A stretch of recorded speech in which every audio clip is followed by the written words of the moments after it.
Hi guys! So as you can imagine, in my time as a stationery addict, I have built up quite a considerable collection of notebooks, and I thought it would be fun to go through them with you and show you each one of them. So I'll start with the smaller ones and then go on to the bigger ones. This is the smallest notebook in my collection, and this was a rack from a friend in Finland, so thank you very much if you're watching, Nanna. This is from the Paperblanks brand, which is one of my favorite brands of notebooks.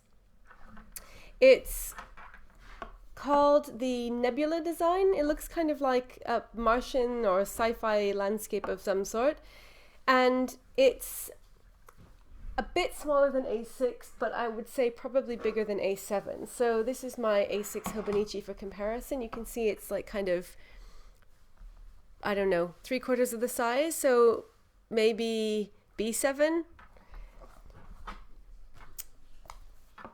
And like all of the Paperblanks, it's got an elastic and it has this really nice bronze end paper, which is quite thick and luxurious. And then it has really nice creamy paper with grey lines, and the paper quality in Paperblanks notebooks is excellent, fountain pen friendly, really good paper quality. And it has this ribbon notebook, which is red. Most of them are red. Sometimes you get ones with different colors in different notebooks. And then it has a pocket at the back, which is like nice and reinforced. And something I like about Paperblanks notebooks is they always give you this little blurb on the back that describes the design.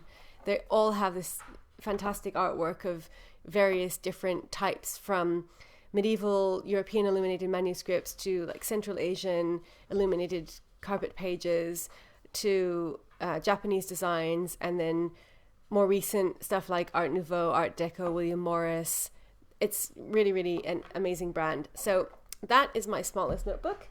Then my second smallest notebook is from the same rack, also Paperblanks, and I haven't opened this one. I'm saving it, but it's again lined and it's in the slim size. So if you compare it to this little one, this by the way is called the mini. Paperblanks have a kind of terminology that is different from, other notebooks or planners. They don't call them like, A6, A7, A5. They call them mini, and then this one is slim. This is kind of similar to the size of the Hobonichi Weeks. It's a little bit shorter, but you can see if you compare it to, this is my Weeks here. So quite a similar size, so kind of like tall and thin. And this one has this like kind of nice embossed pattern, which I can feel even though it's still in its wrapping, and it has this like kind of rubber closure here. So that's my second smallest one. Then I have another two Paperblanks. These are both in the B6 size, which they call midi, but it is B6. And these are just amazing drawings. Again, they're embossed, and they just have this like really, really rich, vibrant color scheme. This one is by William Morris. This is his birds design, and you can just like see it's this like amazing tapestry, and they go all over the front and the back, and like I just love them. They're really amazing works of art. This one is called Emergence, and it's part of a series. There's another one as well, which has like kind of more reds and greens, but is by the same artist, and I just think it's stunning. Again, lined. My one issue with Paperblanks, not really an issue, but I think it's a shame that they only do blank and lined notebooks. They don't do grid or dot grid. My absolute favorite style of notebook is dot grid, followed by lines, and then lastly blank, just because I can't write straight with blank notebooks and it makes me feel like kind of all confused and at sea. So I like to have something guiding the writing, and because I don't do art in them, the lines never bother me. So yeah, they don't have a huge range of different types of paper, but what they do have is excellent quality. These ones, because they're relatively small, they don't really lie that flat, as you can see. When you get into the bigger Paperblanks notebooks, they do lie flatter, but these ones don't really. So that's just something to keep in mind. But they're so beautiful and they're such good quality that doesn't bother me. Then, moving away from Paperblanks, we have a B6 Stalogy notebook. So Stalogy is another fantastic brand that I really love. They are a Japanese brand that makes different kinds of notebooks and also accessories like sticky notes. I have difficulty getting most of their stuff here in the UK. Some of them, sometimes some of the notebooks are available on Amazon. This I actually got from Jet Pens in the US when I went to visit a colleague there because I was so desperate for B6 notebooks. So this, as you can see, is a B6 size. It's the same as this one, more or less. And it's just a very nice, simple, classic black design. It's the same kind of material that you get on the Moleskine or Leuchtturm paperbacks, which you will see some of in a moment. And then it has this little like kind of gold foil embossing on the side, and it says stationary, standard in technology, which is what Stalogy is an abbreviation of. What should have been is, and then Stalogy. And I think that's a really nice touch. Even though it's very simple and classic, I think it just looks really nice. And you can see on the side it has this like kind of spine where you can see the indentations from the stitching. It's very similar to the A6 Hobonichi. So if you like the idea of the Hobonichi, but you would prefer it to be undated, either because you want to use it for something just like as a notebook, or because you don't want the pressure of the daily dates, then I think this is a great option because it's very, very similar in look and feel to the A6 Hobonichi. And the really cool feature is that it has this very nice understated gray grid with a border around the side, which I love. And the even cooler thing is that it has a timeline which goes from 7 a.m. until 11 p.m. and gives you a line for every half hour. So I think that's awesome, because if you did want to use it as a daily planner, but you didn't want the pressure of using it every day, it would be perfect for that. And it also gives you the space up here at the top to, it lists the months of the year, and then the days of the week, and then dates from 1 to 31. So if you wanted to keep track of the days, you could circle the correct one, and then it would tell you the month, the day, and the date, and you'd be all set up. But if you don't want to use it, it's easy to ignore that. The other thing about these is the paper.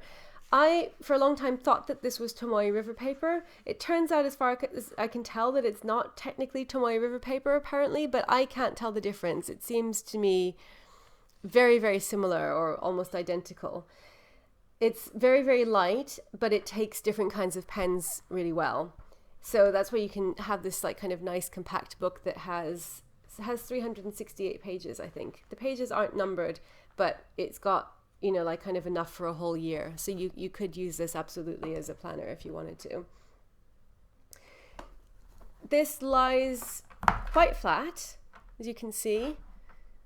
I'd say it doesn't lie quite as flat as the Hobonichi, but it's a very, very close second. So this is just a really, really good option. And particularly if you live in the US, this I believe would work out as cheaper than the Hobonichi. Okay, then we go on to my next batch, which is A5s or similar. And this is the size that most of my notebooks are, because I'm an A5 person. I always gravitate towards A5, although I really like B6 as well, but A5 is a lot easier to get. So this is a Moleskine cahier. This is from a pack of 3, and I use these for lesson plans. They're nice because they don't have too many pages. So if you are teaching, like I teach some summer courses, so it's just like a week's worth of classes. So it's enough for lesson plans for every day, but I don't end up with too much empty space at the end. It's very basic. This is just a cardboard cover. It's stitched. I think it looks nice. These come in different colors. I'll show you later. I've got another one in a different size in a different color. But, only a few colors, like black, kind of craft, and red, I think. Lined paper. The paper quality in this isn't as good as, say, like certainly Paperblanks or, Stalogy, but I think for just kind of like everyday basic stuff, if you don't want to use a fountain pen, then it's fine. It has a little pocket in the back, again made out of cardboard. So these are quite basic, but they're good for things like for me, lesson plans, or just kind of like notes, shopping lists. I think of it that kind of thing, although they, obviously you could also use them for anything else like journaling, or they're really good as an insert for traveler's notebooks because you can fit like say 4 or 5 ones in an A5 traveler's notebook. These are actually a bit smaller than A5 size. They're a bit narrower. So, if you used an A5 traveler's notebook, you could fit a few in and not have any overhang. Then we have a variation on the theme. This is from the Moleskine Volant range, which is very similar to the Cahiers range, except that it's like kind of a bit fancier.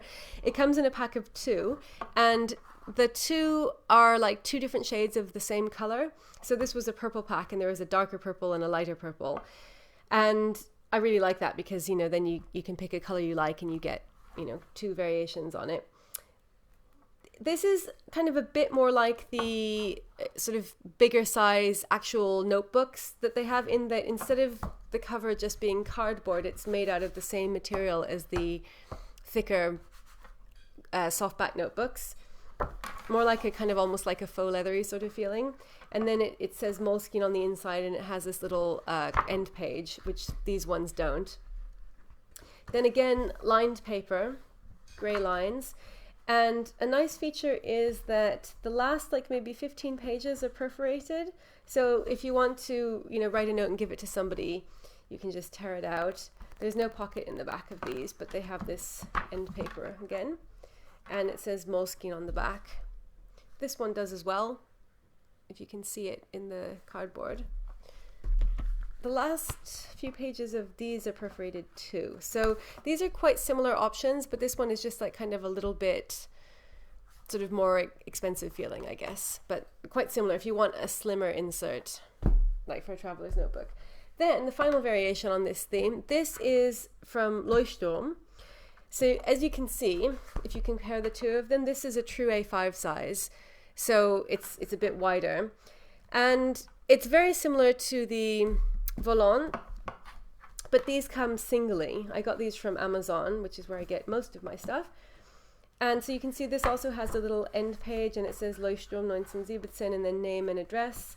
And the nice thing about these, which, you know, you probably know if you're familiar with Leuchtturm, is that they have this content page, and then they number all of the pages, which is a really, really awesome feature, especially if you're using this for something like bullet journaling or anything really where it's, you know, convenient to keep track of the pages. And then they give you a space at the top to write the date. And this one is gridded, which obviously I had to go for since they had the option for that. They also come in lined and blank, and I don't think that these come in dot grid, or at least they didn't when I bought this, because I would have bought the dot grid if that was possible.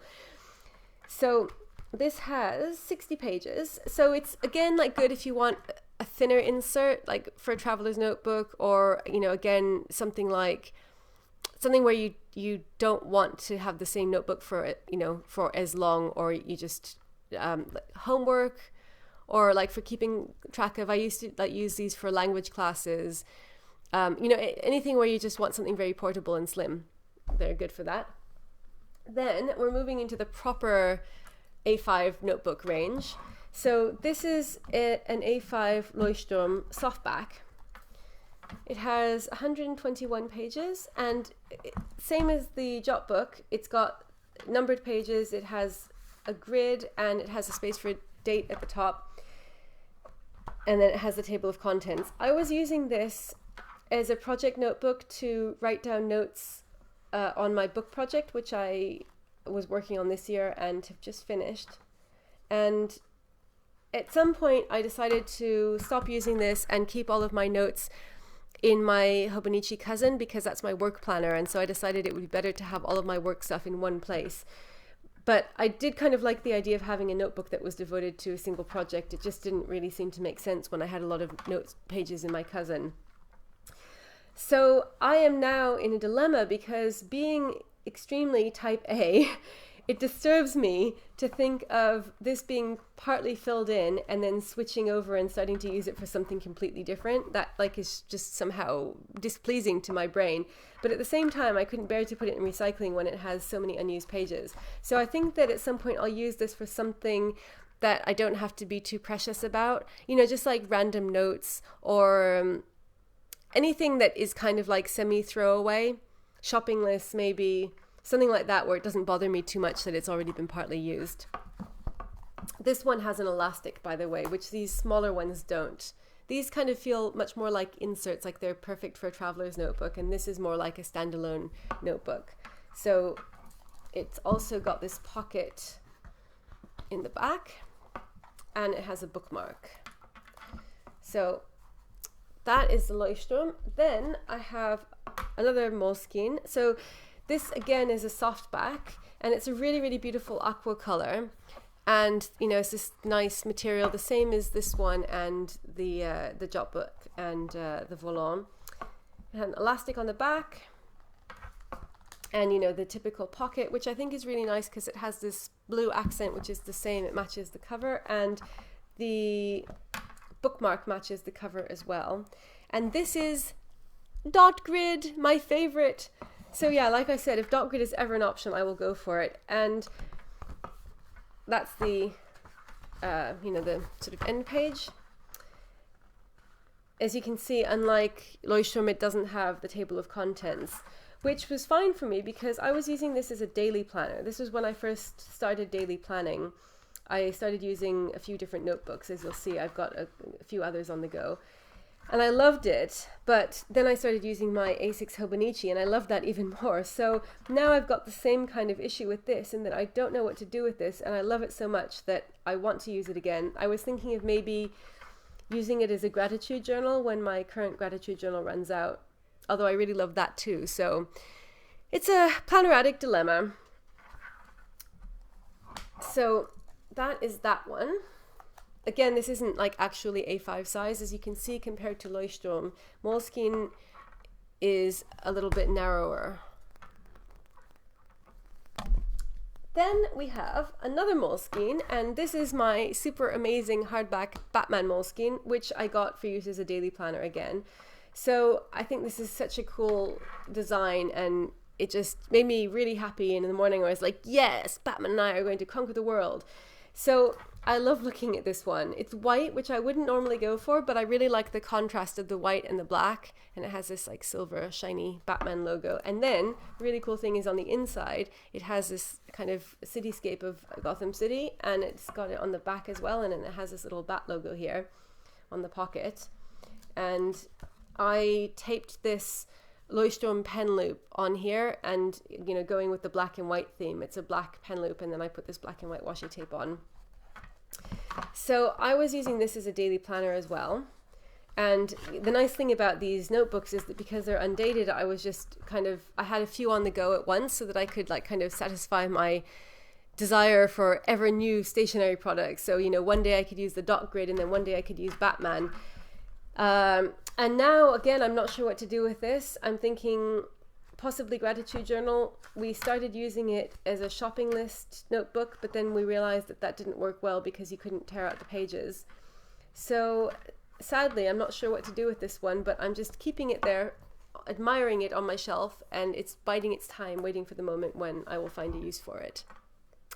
Again, it's the same problem. It really bothers me starting to use something for one purpose and then switching and using it for something else. So it will have to be something where, you know, I don't want to keep it forever.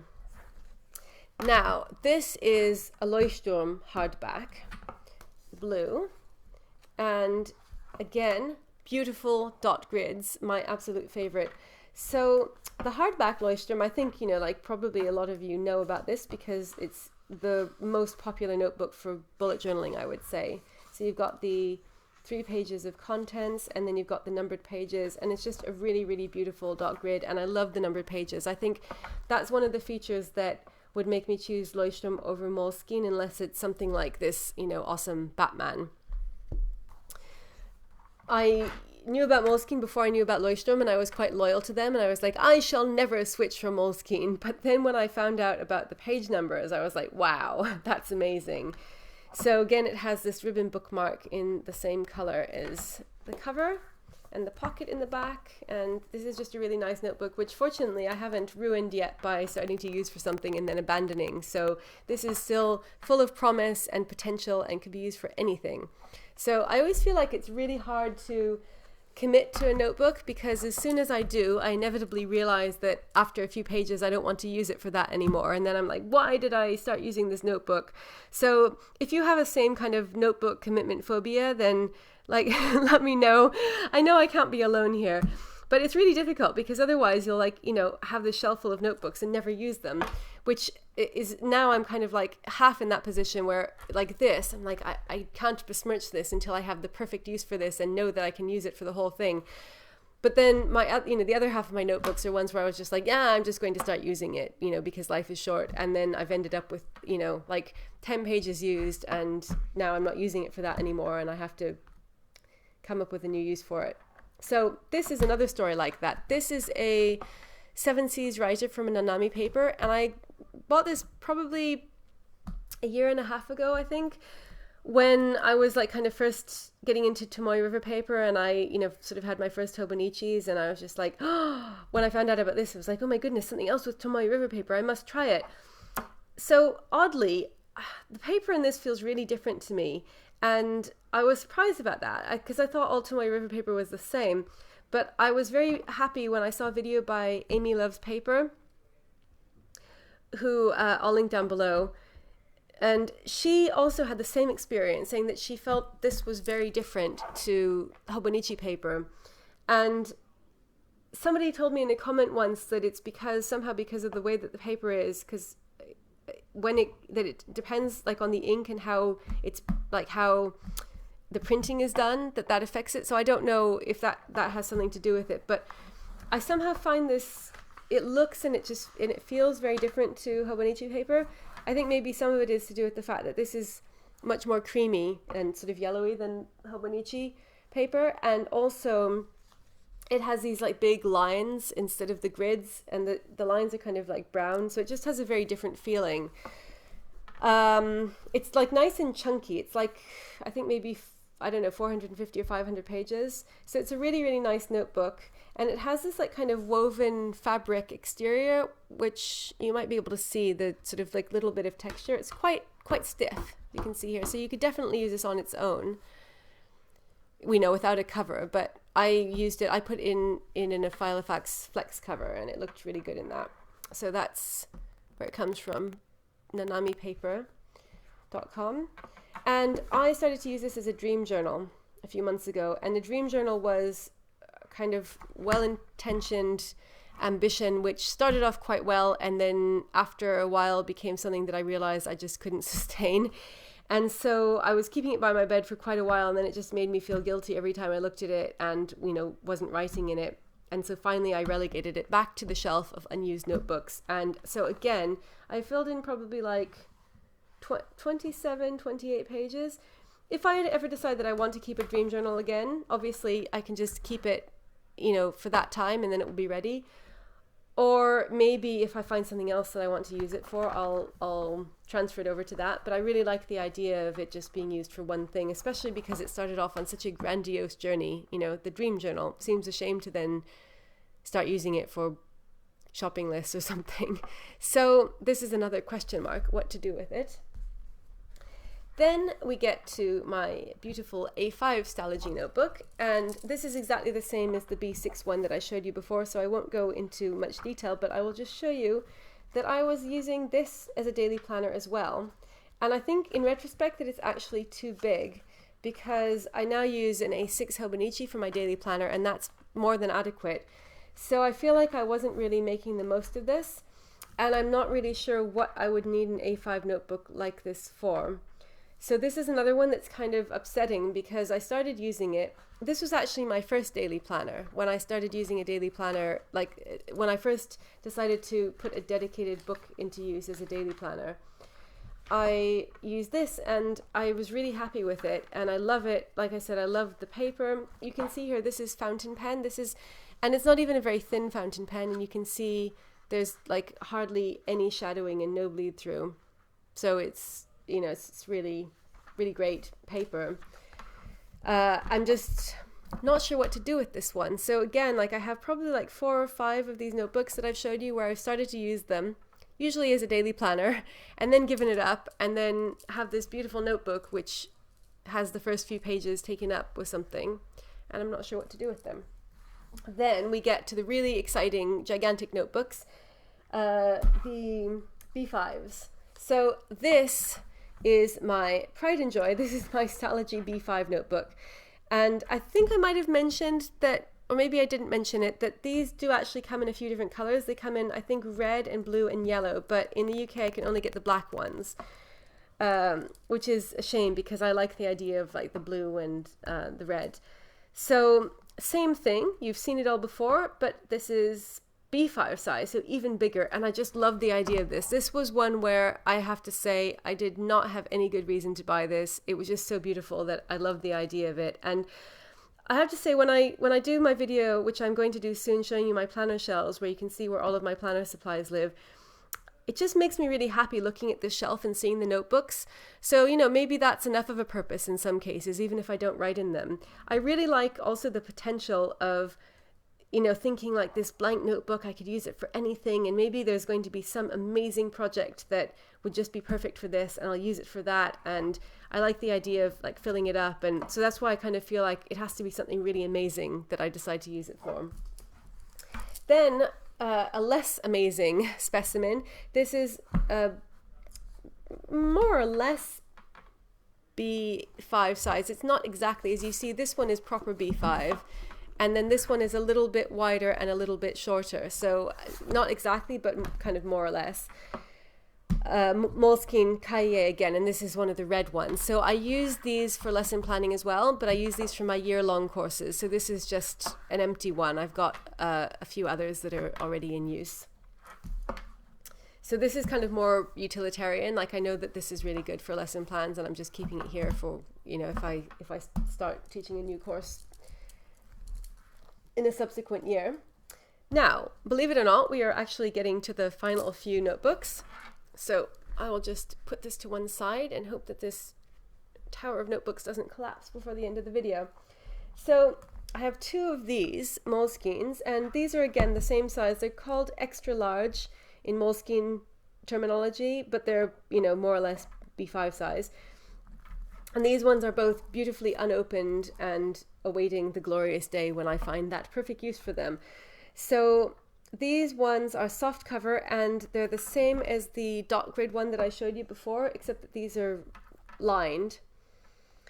And again, like it would have to be some amazing thing that, you know, I would need this like kind of B5 notebook for, but I really like the idea of them. And then last but not least, I have this pack of volants. So this is an example of what I was talking about. You get a pack of two, and so this is like a dark navy blue and then a lighter blue. And these are again the same extra large, so sort of B5-ish size. And you can see they don't have the elastic because they're smaller. So these again would be good for lesson planning. They're basically equivalent to this, but like I said, you know, kind of a little bit more expensive because you just get two in the pack and they have this nice cover. So there you have it, my gigantic collection of notebooks, some partially used, some unused, and I love all of them, and I just really like to admire them and go through them and think of all of the amazing things that I'm going to do with them. So I hope you enjoyed this. Let me know if you have any questions about any of these. As always, thank you so much for watching. I really, really appreciate it, and I'll be back again soon with another video. Bye!